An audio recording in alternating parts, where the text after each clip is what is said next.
History is full of firsts. It's one small step for man, one giant leap for mankind. Many of those firsts shaped our way of life.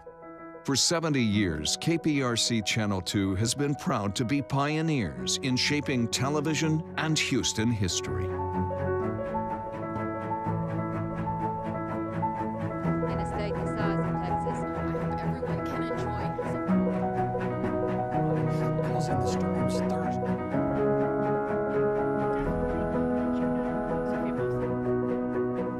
Minutes before 9 o'clock, the crew's here telling them. This is the first time in a long they had 11. Send us some of your picks. Isn't it good to work for a place that has a sense of history? And indeed it is. See, taking the president from Spring to College Station following.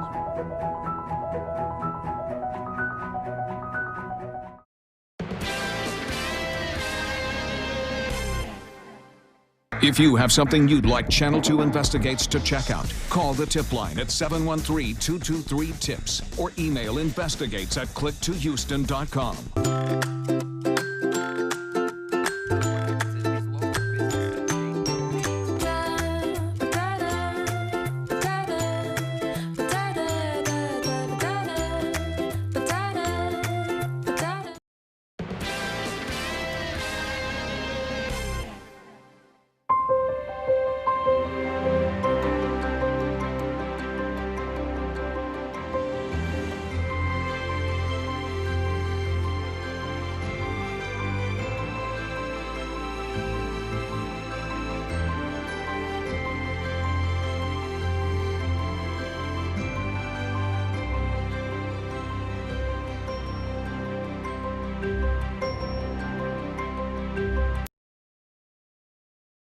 Live from KPRC, this is Channel 2 News at 10. Breaking at 10, a murder investigation in Conroe. The scene unfolding in a busy shopping plaza. 2 men are dead, a third wounded. The gunman on the run. Grandfather attacked. An 85-year-old man robbed and threatened with his own walking cane. The suspect, a man who the victim thought was trying to help him out. And questions about what's being stored in a county maintenance shed. So if you want to ask a question, I'm asking a tough question. and we'll respond. Channel 2 Investigates wants to know why a county commissioner is storing a private art collection in a public maintenance facility and who's paying for it. Tonight, Channel 2 investigates how hundreds of pieces of valuable African art ended up hiding in plain sight, stashed in the Harris County maintenance shed. Art, one expert says, is priceless. So how did this art end up here, and who's paying for it? Channel 2 investigator Mario Diaz has been investigating the shed since last year, and the trail leads back to a county commissioner. A scene reminiscent of Raiders of the Lost Ark, a secret government-run storage facility. The Harris County version. Rows and rows of exquisite African artwork. Artwork you would expect to see in a museum. Only we found it in a shed, in the possession of this man, who was in no mood for our questions. So if you want to ask a question, I'm asking a tough question. and we'll respond. Harris County Commissioner Rodney Ellis silent over what we uncovered. We need to get answers, sir, about what's inside that maintenance shed, sir. We'll catch up with the fleeing commissioner in a moment, but first, a look at the maintenance shed. It's pretty basic on the outside. We got a tip about what is inside. We're hoping to get inside the building here. Sure. To get a tour of it, if that'd be possible. Yeah, may I ask what your interest is? A few things caught our immediate attention. High-end security cameras, recently added asphalt, and a new electronic gate with a no trespassing sign. Can we get a tour Yeah, we can get a tour. of the entire building? Yeah. Perfect. Behind these barn doors, hundreds of pieces of African art, rich in color and culture, secured with iron fencing, the public having no access. Remember, this is supposed to be a county maintenance shed. Its operating costs covered by taxpayers. We currently are warehousing an African art collection that we have an agreement with that was approved by Commissioner's Court a couple of years ago. That's a member of Alice's staff who a day later sent us this document signed in January 2018. It's an agreement between the county and a private company to display 14 pieces of African art in county buildings. We did find a few pieces displayed at the Tom Bass Community Center. But what about the hundreds of other pieces sitting in that maintenance shed? There is no paperwork for any of that. The agreement that you signed, is it reflective of what is going on inside of that shed? No, not at all. Ed Emmett is the former Harris County judge and currently a Channel 2 political analyst. He signed the agreement in 2018. A lot of money got spent on a building, clearly to make it so that it could be used to store this art collection. The art collection doesn't belong to the county. Art collection wasn't even on loan to the county. Commissioner Ellis's team provided no receipts detailing how much money was spent to create the storage space. And we have no idea if county money was spent to purchase any of the art. There has been no inventory provided to make sure it is properly managed. We also have no idea if it is properly insured. And there is this key question. Who owns it? Ellis's team says all of this artwork is owned by African Art Global. It's a for-profit company out of business for more than a year, according to the state. Why would Harris County spend money to create a storage facility for art that belongs to somebody else? The collection is valuable, according to Clarence Talley, professor and director of art at Prairie View A&M University. Yes, I believe it's priceless. It's obvious that this is the real deal. Dr. Talley watched our video and studied the collection sitting in the maintenance shed. It's not tourist art. It's authentic African art, no doubt about that. Time to go back to Commissioner Ellis, who we caught up with days after our first encounter. Who does that artwork belong to, sir? Call my office. Sir, I am talking to you in charge of the office. Give you a statement. Sir, I'm hoping for a statement from you. You are in charge of the office. You got it. If you interested in doing real reporting, I am. Whose artwork is that inside of that maintenance shed, sir? Call my office, we'll give you a statement. I'm asking, you're the boss. The buck stops with you, sir. The buck stops with you, sir. What do you have to say to Harris County taxpayers about this? Thank you. After Channel 2 Investigates came knocking, Commissioner Ellis floated a new art loan agreement to us and his fellow commissioners. During Tuesday's Commissioner's Court, Ellis admitted he needs to work with the county attorney and the purchasing department to get the art inventoried. As for the man behind African Art Global, you will learn more about him tomorrow night at 6 o'clock. Dominique and Keith, right now on click2houston.com, we have posted additional video of the art that we found. But again, there are several key questions here. Who owns the art? What are Harris County taxpayers getting out of this? And what financial responsibilities does the county have in storing all of this art? A lot of questions to be answered here, Mario. We're still on. We'll look for that at 6 o'clock tomorrow. That's right. All right. Thank you, sir. All right. If you have a story for Channel 2 Investigates, call the tip line 713-223-TIPS or email investigates@kprc.com. We are following breaking news from Montgomery County. A manhunt is underway. 2 people have been killed. Another shot at a busy shopping plaza in Conroe. The shooting happened at the River Bend Station Shopping Center just north of the Woodlands off of the North Freeway near South Loop 336. Channel 2's Roseanne Aragon live there tonight with the newest information. Roseanne?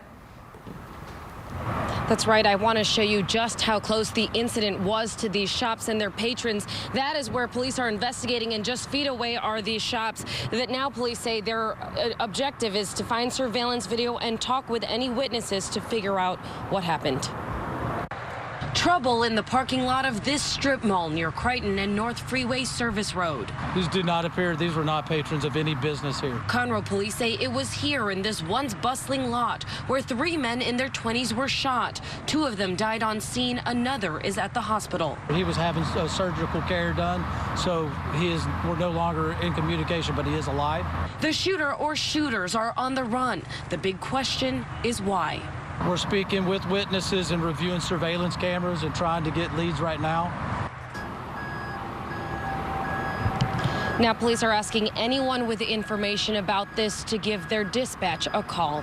Reporting live from Conroe, Roseanne Aragon, KPRC, Channel 2 News. Roseanne, thank you. More breaking news from Montgomery County. A man is in critical condition after an explosion in a garage. The Montgomery County Fire Marshal says the man was spray painting near a lit torch when the spray can exploded. This happened on Razorbill Place just south of Conroe. That man has been taken to the hospital with second and third degree burns. New developments in a Fort Bend County family tragedy. Friends and neighbors gathering tonight to remember an 11-year-old boy and his mother found murdered in their Greatwood home. The father, a former pastor, found dead of a suicide in San Marcos. Channel 2 anchor Jonathan Martinez is live at River Point Church near Sugar Land with the newest information. Jonathan.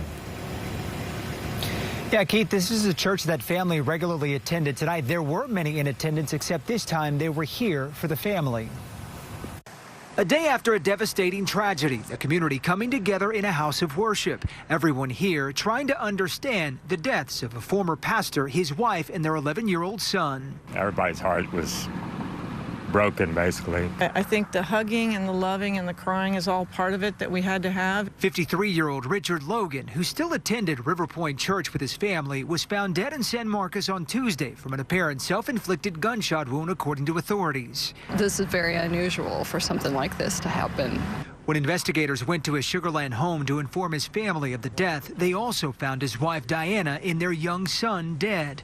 Authorities say their bodies showing signs of trauma and gunshot wounds. I guess it was just comforting to be able to share some time with other people that are grieving. As investigators work to figure out exactly what happened and a reason behind the deaths, the community is doing all they can to help one another during such a difficult time. They're also praying for the family's other daughter, who friends say was away at college when the deaths occurred. There's really, nothing we can do except try to help his other daughter. She needs prayers, she needs love, and she needs our thoughts, and she's lost her entire family. And while the big question remains how something like this could have happened, many in attendance telling us that really doesn't matter. They simply want to be here to support one another. We're reporting live tonight from Richmond. I'm Jonathan Martinez, KPRC, Channel 2 News. I'm Jacob Rascone in North Houston. Coming up next at 10, we talked to an elderly man who says he was robbed and then his cane stolen and nearly beaten by a man, but police were right around the corner. And I'm Randy McAvoy at Astros spring training in West Palm Beach. Tomorrow, the first workout, but the big story will be the Astros speaking for the first time on the sign stealing scandal. What they have planned for tomorrow, plus Yankees manager Aaron Boone on Buzzergate in the ALCS. His reaction coming up. Then the skies have finally cleared. The sun is back in full force tomorrow, but it's going to be a cool sunshine. In fact, I have a frosty Friday forecast straight ahead. Dominique? All right, Frank, thank you. And why a man running to be a Montgomery County judge says he had to take down another politician's flyers and replace them with his own. Next on Channel 2 News at 10.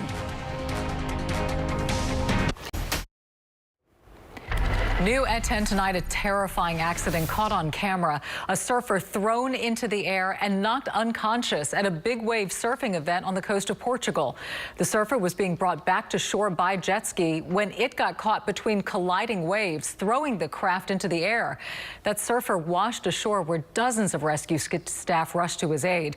He was taken to a hospital where he's reportedly in stable condition. New at 10, a Republican candidate running for judge in Montgomery County is setting the record straight tonight. This after videos appear to show him removing another candidate's campaign flyers and replacing them with his.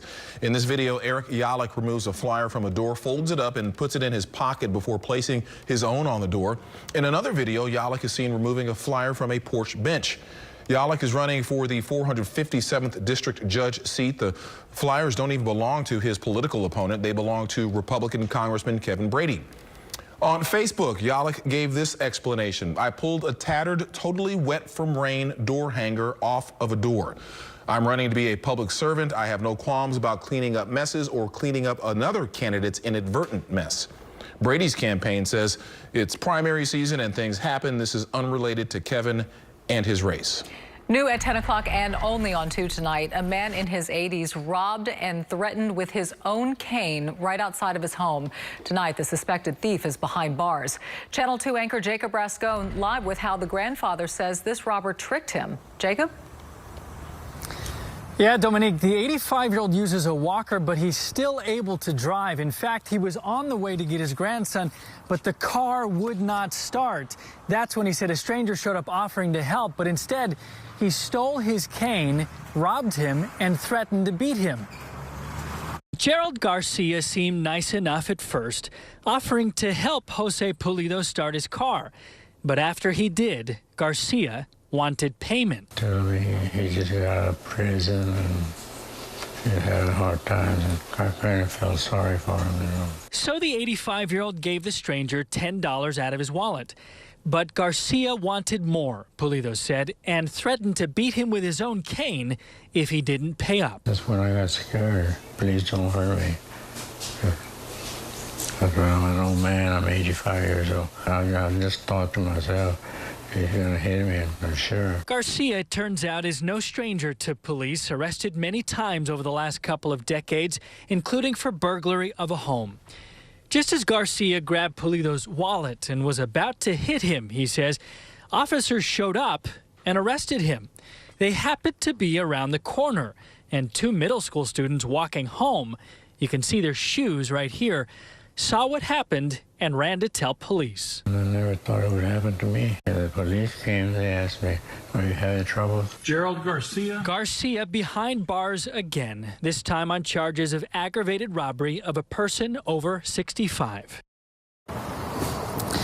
So Pulido says that Garcia actually at some point stole this out of his car. He didn't even see him do it while he was offering to help.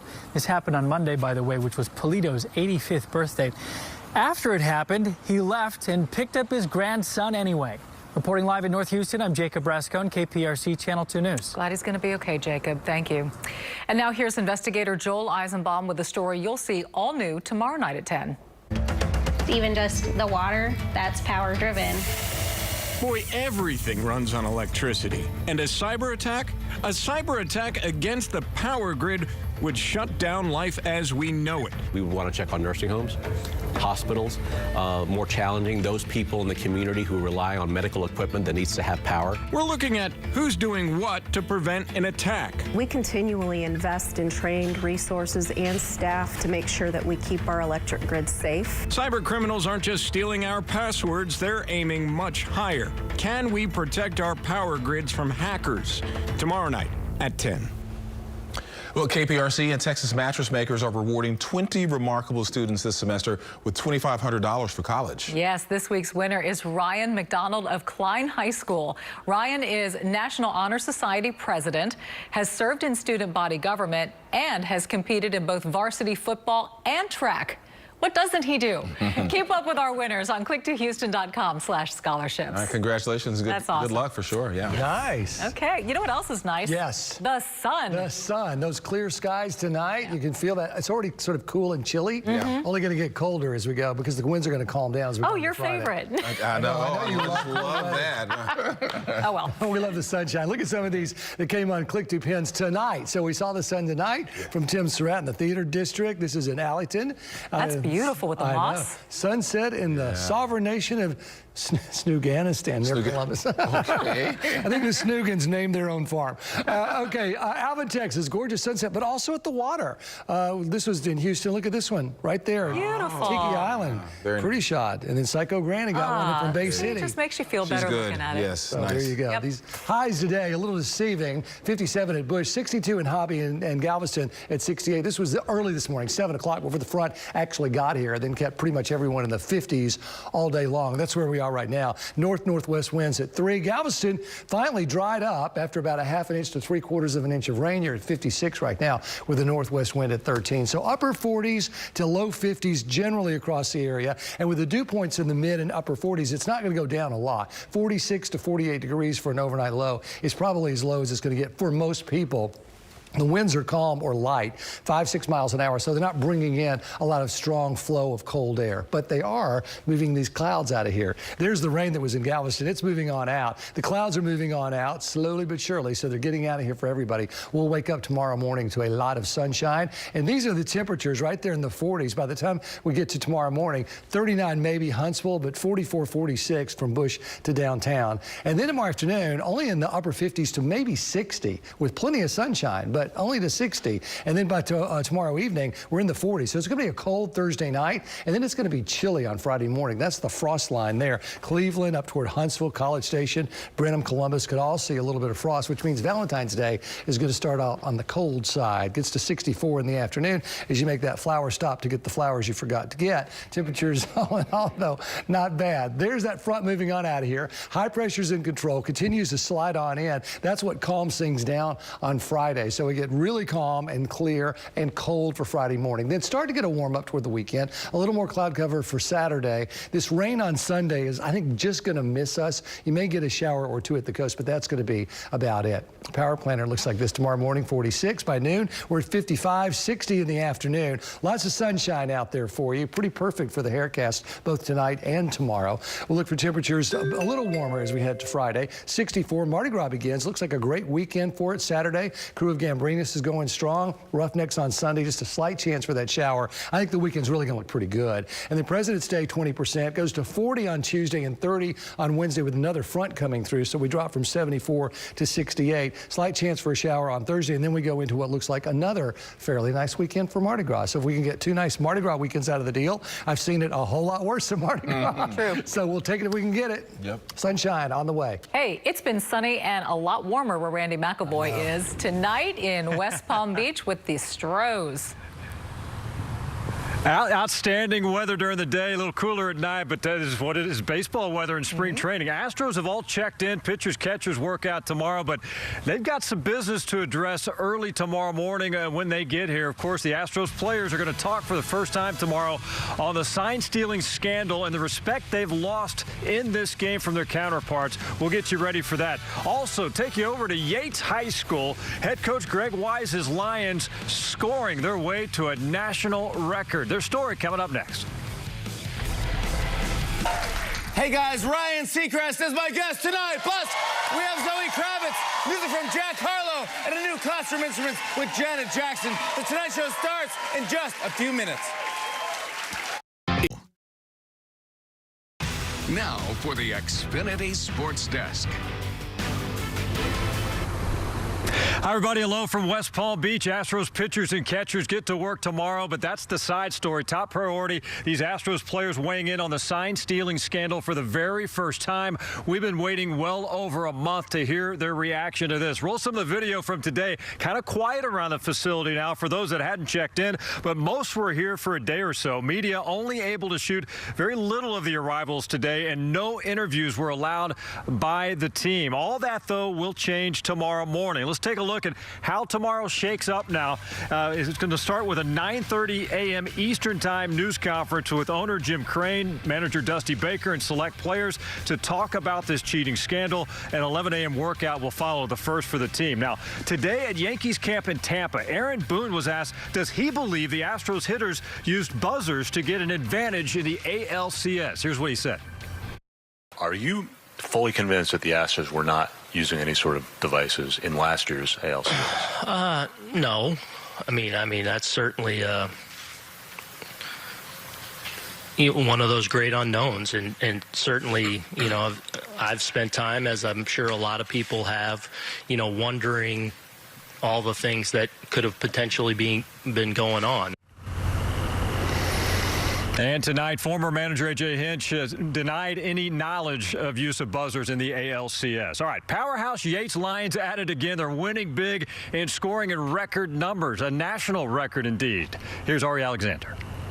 Feel real good about where we're at now, knowing that we can still get better and better before we hit into the playoffs. Yates coach Greg Wise has good reason to feel good. His team just scored 100+ for the 16th straight time, a national record set by also Yates in 2010. Just coming in every game, playing as a team, going harder and harder. I mean, it starts here in practice. For most high-scoring high school teams, you would think there's a star, there's a stud, there's a guy scoring 30. Not in Yates' case. Here for Greg Wise's team, everybody eats. Everybody can bring something different to the table. So that's what I like about the team. I mean, it all starts in practice. Once again, the traps, they're getting better and better, and the teams get tired. When they get tired, we just keep it going and going. Even if we up by 100, we still gonna press and trap. That press and trap has led to history for a team yet to lose to a Texas school. In the third ward, Ari Alexander, KPRC, Channel 2 Sports. All right, thanks. U of H on the road at USF tonight. Nate Hinton had a big night. Here's a big three that put the Cougs up 11. USF kept it close, but the Cougs hold them off, and they win tonight 62-58, their 20th of the year. And congrats to Dynamo legend Ricardo Clark today. He signed a one-day contract today. Here's some video. He retired officially with the Men in Orange. For Rico, today was certainly a special day. All right, guys, Astros big news. They're going to talk tomorrow morning. We'll have it covered right here on Channel 2 and online, click2houston.com. Talk to you again tomorrow. We'll be paying attention, Randy. Thank you. We'll be right back. You got it. At Ashley Home Store. All right, Valentine's Day is Friday. It's going to be a nice day, so don't mess it up. Mardi Gras. Mardi Gras. It's on you. Nice. Yes. That Umbrella Brigade is just simply the name of the parade, the Uptown Funky Umbrella Brigade. It's going to be sunny. No umbrellas really needed. Right. It's going to be beautiful. Accessories. Perfect. Tonight's show's coming up next. We'll see you tomorrow. Good night.